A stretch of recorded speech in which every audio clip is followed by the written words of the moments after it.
quick reminder, one day the sun's going to engulf Mercury, Venus, and possibly Earth, vaporizing literally everything we care about. Eventually, the universe will freeze over too, just to really make sure that nothing survives. Not anytime soon, don't worry, but one day, everything we've ever done, loved, hated, and cared about will disappear. Comforting, right? Well, that's what I want to talk about today. Not the sun's life cycle or the universe freezing over, but how realizing that nothing truly lasts isn't terrifying. It's freeing. This philosophy is known as optimistic nihilism. It's the idea of how nothing in life ultimately lasts, and that's good news. Most of us are raised with what's known as objective meaning, the belief that your life is supposed to matter in some way. Whether it comes from religion, work, or family, the message is usually the same. Your life is supposed to mean something. Now, I'm going to challenge that and say that your life will not matter. Neither will mine. One day, somebody will think about you for the very last time. Even the most famous person in history will eventually be forgotten. Okay, I know what it sounds like so far. It sounds like I'm just gonna say that nothing matters, leave it at that, dry the black hoodie over my head, and open up my diary to write a mediocre poem about death. But I didn't come to this outlook because I was trying to be edgy or deep. I came to it because I realized something. When you believe your life is supposed to matter, even small mistakes can feel way heavier than they should. I remember panicking over a bad argument that led to a rough patch with one of my friends once. For weeks, I was nonstop catastrophizing, imagining them spreading false gossip and rumors about me that would ruin my life. And then later, I realized that they never actually ended up doing any of that. We both moved on.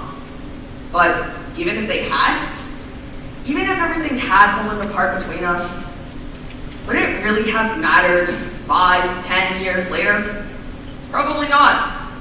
I wouldn't still be lying awake at night replaying the same argument over and over again in my head. Life would have moved on, and so would I. Think about all the tiny things we panic over. One bad quiz, a passive-aggressive email from a boss or a teacher, a pimple on picture day. None of it will echo through eternity, and that's liberating. You can still care if you want, but you don't need to drown in it. It won't matter anyway. Now, to really drive that point home, I'm going to show you a quick, scientifically proven diagram.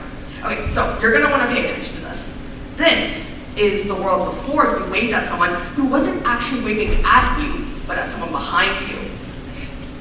And this is the world after. Now, as you can see, the devastation is just truly astronomical. How many hours have you spent worrying over things that, in a week or so, didn't actually matter? You don't have to answer that. I know I'm not going to. It would not make me look good from you, I'll tell you that much. We've all been there, but if you've ever actually had that moment where you realize how small your problems are in the grand scheme of the universe, it can feel crushing. What's the point?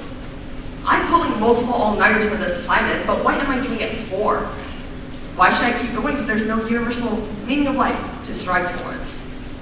And that thought, that maybe it's all pointless, can be terrifying. Because if nothing truly matters, then what's stopping us from giving up? What's preventing us from disappearing into the background?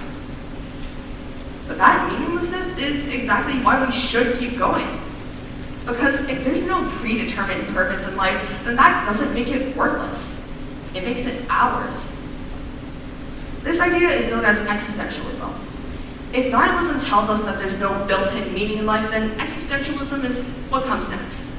It emphasizes using free will to define meaning, saying that since there's no grand script of how we should live our lives, then that means the pen is in our hands. That means we can decide how we should live our lives. See, the idea that nothing truly matters can sound bleak, but when you think about it, it's freeing. It means there's no wrong way to live your life, no ultimate destiny you fail to meet. Meaning isn't out there waiting to be discovered. It's something you build through how you live. This is a cat. His name is Shadow.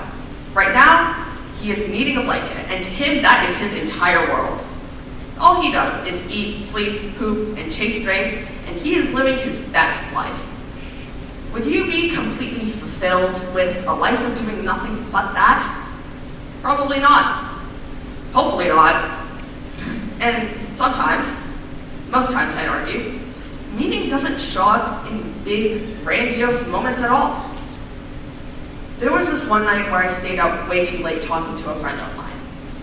Nothing that would typically be considered meaningful was said. It didn't matter by any objective standard, but that's why it matters so much for me. At the time, it felt like the kind of conversation you would forget about in a week, maximum. But now, that seemingly small memory is a moment I'm strangely fond of. Not because it did or accomplished anything, but because I was there for it, and I chose to give it meaning. And I'm not saying you should drop out and party till your time is up. I'm saying don't let fear or failure stop you from living. I'm saying do things that make the short time you get here feel full. Finish that essay you care about, join that club, reconnect with that old friend. If nothing truly lasts, then why not make it worthwhile while it does? Meaning isn't a universal truth. It isn't handed to us. It's something reflected in the things we choose to care about, even when we know the end is inevitable. The average human life gets around 4,000 weeks. That's it. I know that sounds like a lot right now, but to put that into perspective, I'm 13, and here's an approximation of how much of my time I've already used. How much of that do we want to spend chasing perfection, or worrying over a grand purpose that doesn't really exist? One day, the universe will freeze over. Everything will be gone. But right now, you're here. We all are. Breathing, existing, laughing, messing up, living. Nothing matters. And that is what makes everything matter so much more. So, take this outlook on life to heart, or don't. It won't really matter in the end. Thank you.